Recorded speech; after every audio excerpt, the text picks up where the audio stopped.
وہ لوگ ہیں جو رب کی طرف سے ہدایت پر ہیں، فلاح پانے والے لوگ۔ کون؟ جو اپنی نمازوں کو قائم کرتے ہیں۔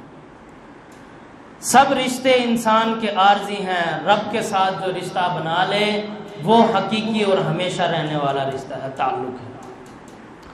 انسان کے 1,00,000 سے زیادہ رشتہ دار اور تعلقات ہو، 1 کروڑ سے زیادہ تعلقات ہو، پوری دنیا میں اس کے تعلقات ہوں، اس کے باوجود بھی جب اس پہ موت کا وقت آ جائے سب کے سب اسے زمین کے مٹی کے حوالے کرائیں گے، سب تعلقات ختم۔ اللہ کی قسم کوئی نہیں آئے گا پھر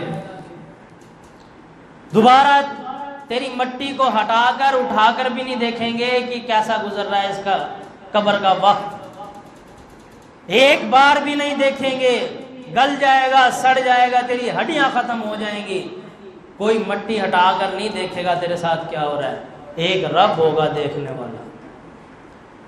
اگر اس رب کے ساتھ تعلق بنایا ہوگا تو وہ تعلق کام آ جائے گا، وگرنہ والدین ماں باپ بھی کام نہیں آئیں گے، بہن بھائی بھی کام نہیں آئیں گے، اولاد بھی کام نہیں آئے گی، تعلقات بھی کام نہیں آئیں گے، رشتہ داریاں بھی کام نہیں آئیں گی۔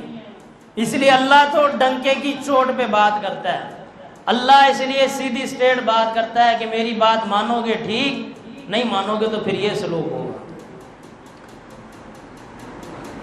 وَيُقِيمُونَ الصَّلَاةَ، نماز کو قائم کرنے کا اس لیے رب تعالیٰ نے حکم دیا ہے کہ نماز کی حفاظت کرو، اسے قائم کرو۔